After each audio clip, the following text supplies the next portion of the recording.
안녕하세요. 3월 12일 화요일 말드라에 오신 여러분들을 환영하고 축복합니다.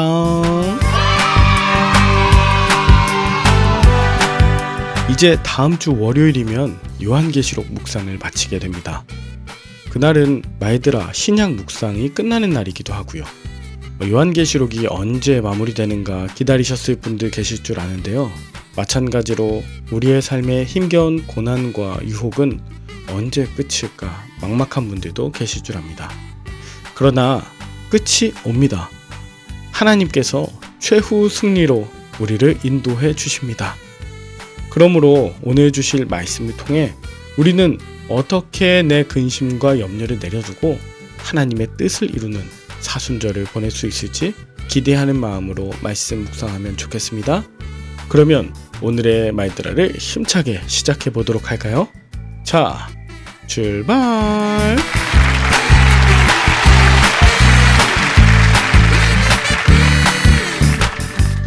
오늘은 요한계시록 18장을 묵상합니다. 오늘 본문은 큰 성 바벨론, 즉 로마 제국의 멸망을 선고하는 장면인데요. 본문 1절에 보면 이 일 후에 다른 천사가 하늘에서 내려오는 것을 보니 큰 권세를 가졌는데 그의 영광으로 땅이 환하여졌다 합니다. 그리고 2절, 그 천사는 힘찬 음성으로 외쳐 이르되 무너졌도다 무너졌도다 큰 성 바벨론이여 귀신의 처소와 각종 더러운 영이 모이는 곳과 각종 더럽고 가증한 새들이 모이는 곳이 되었다고 합니다. 무너졌도다 무너졌도다 큰 성 바벨론이여 라고 했던 건 이미 계시록 14장에서 천사가 말했던 것이죠. 또 예레미야 51장 44절에서 예언한 내용입니다. 게다가 무너질 것이다 라고 미래에 일어날 일을 외치는 것이 아니라 과거 완료형인 무너졌도다 또 무너졌도다 반복해서 확실히 일어날 일을 강조하고 있는 것입니다. 당시에는 로마가 무너지는 것이 미래의 일이었겠지만 하나님의 시점에서 보면 로마의 멸망은 과거이고 또 반드시 이루시는 일이 되는 것이죠. 당시 로마 제국은 초강대국이어서 무너졌도다 무너졌도다 큰 성 바벨론이여 라고 외치는 건 결코 쉬운 일이 아니었을 것입니다. 그러나 아무리 로마가 강대국이라 할지라도 영원하지도 않고 영원할 수도 없습니다. 이처럼 우리 그리스도인들은 현재와 미래를 보는 두 눈, 즉 이 땅과 천상의 세계를 동시에 바라보는 이 두 눈을 가진 자들이어야 합니다. 그래야 세속적인 가치와 문화에 떠내려가지 않을 수 있습니다. 사도 요한은 큰 성 바벨론이 무너질 수밖에 없는 이유에 대해 3절에서 음행의 진노의 포도주 때문이라 말합니다. 구약시대와 신약시대의 음행은 대부분 우상숭배와 연결되어 있는데요. 우상숭배는 자기 쾌락과 탐욕이 우선되는 모든 행위입니다. 당시 로마의 주류 가치는 쾌락과 사치, 음란함을 추구하는 것이었어요. 이를 위해 다른 나라 침략도 서슴지 않고 로마에 속한 모든 나라들에게 과도한 징세를 하는 것도 주저하지 않았습니다. 그러나 아이러니하게도 음행의 진노와 포도주가 큰 성 바벨론을 무너뜨리는 원인이 되었던 것이죠. 그러하기에 오늘 가장 중요한 4절, 또 내가 들으니 하늘로부터 다른 음성이 나서 이르되 내 백성아 거기서 나와 그의 죄에 참여하지 말고 그가 받을 재앙들을 받지 말라는 것입니다. 바벨론으로부터 나오라는 것, 이건 바벨론의 주류 가치와 주류 문화에 동참하지 말고 바벨론의 문화가 우리 안에 들어오지 못하도록 매 순간 깨어 있으라는 말입니다.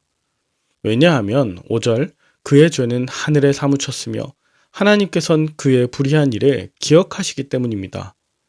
이건 마치 하나님께서 모세를 통해 애굽에 종살이하던 이스라엘에게 말씀하셨을 법한 음성입니다. 애굽을 떠나라, 광야로 나오라. 그때 그가 준 그대로 그에게 주고 그의 행위대로 갑절을 갚아주며 그가 섞은 잔에도 갑절이나 섞어 그에게 돌려주라고 말씀하시는 거죠. 7절엔 그가 얼마나 자기를 영화롭게 하였으며 사치하였든지 그만큼 고통과 애통함으로 갚아주라. 그가 마음에 말하기를 나는 결단코 애통함을 당하지 아니하리라 말하나 8절 그러므로 하루 만에 그 재앙들이 이르러 사망과 애통함과 흉년이 임할 것이고 그 도시는 불에 타버릴 것이니 그 도시를 심판하시는 주 하나님께서 강하시기 때문이라 합니다. 이렇게 스스로를 영화롭게 하고 사치하였던 큰 성 바벨론, 견고한 성 바벨론은 한순간에 심판이 임하여 11절 그 땅의 상인들이 울고 애통하며 12절 그들이 팔던 금과 은, 보석, 진주, 세마포, 자주 옷감, 비단과 붉은 옷감, 각종 향목, 각종 상아그릇, 값진 나무와 구리와 철, 대리석으로 만든 각종 그릇 13절 계피와 향료와 향과 향유와 유향과 포도주와 감람류와 고운 밀가루와 밀, 소와 양과 말과 수레와 노예들과 사람의 목숨을 살 사람이 하나도 없게 된다는 것입니다. 여러분 방금 나열했던 이 많은 것들이 로마에서 스스로를 영화롭게 하고 사치했던 물건이나 대상이었던 것이죠. 그런데 이제는 그들이 의지하고 또 사고 팔던 상품들이 하나도 팔리지 않고 상인들도 한순간에 망하게 됩니다.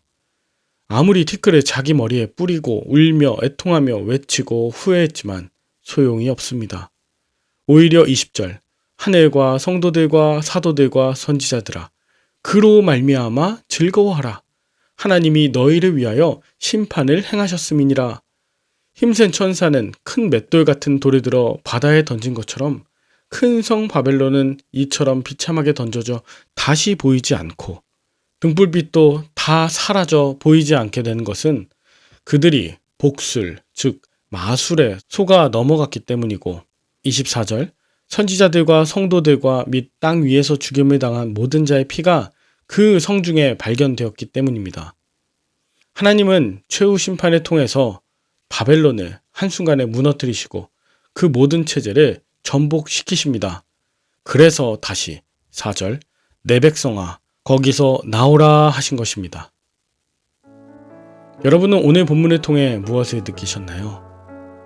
저는 2021년 11월 19일 금요일 오늘 본문 4절의 말씀 내 백성아 거기서 나오라 이 말씀을 가슴으로 받았어요. 그래서 저는 물었습니다. 주님, 그러면 저는 어디로 가야 합니까? 여기엔 응답이 없으셨습니다. 여러분, 제가 섬기던 교회가 바벨론이었다는 뜻이 아닙니다. 그러나 분명한 하나님의 말씀에 저는 순종할 수밖에 없었고 이틀 뒤인 11월 20일의 주일에 다음 주에 사임할 것을 말씀드렸습니다. 그리고 11월 28일 주일에 약 6년 가까이 섬기던 교회를 사임하게 된 것이죠. 그 후 저는 하나님의 말씀만 의지하며 살고 싶었습니다. 막상 사임하고 나온 곳은 광야였습니다. 하나님은 그 광야에서 제게 더욱 분명하게 말씀하셨습니다. 출애굽한 모세에게 말씀하시듯 저를 인도하시며 담대하게 하시고 매일 살아갈 만나를 내려주셨습니다. 그렇게 12월 중에 준비하여 지금까지 말들 아래 계속하고 있는 것입니다. 그 당시에 제가 가장 많이 들었던 찬양, 김도현의 그 광야로라는 찬양을 다시 꺼내어 들어보았습니다. 다시 이 찬양을 듣는 지금은 하나님께서 하나님의 방법으로 저를 인도하셨고 악한 권세는 심판하셨으며 이 모든 것을 새롭게 하시는 것을 확신합니다. 하나님께서는 지금도 하나님의 방법으로 새하늘 새 땅을 창조하실 것을 믿게 됩니다. 제가 김도연의 그 광야로라는 찬양을 몸글에 링크로 붙여 놓겠습니다. 여러분들도 한번 들어보시고 큰 위로와 도전이 되는 찬양이 되면 좋겠습니다. 죄악 가운데 주류 가치와 주류 문화에 동참하지 말라 하시는 이 하나님의 음성에 순종하시어 최후 승리를 얻으시는 여러분들 다 되시길 바랍니다. 함께 기도할까요?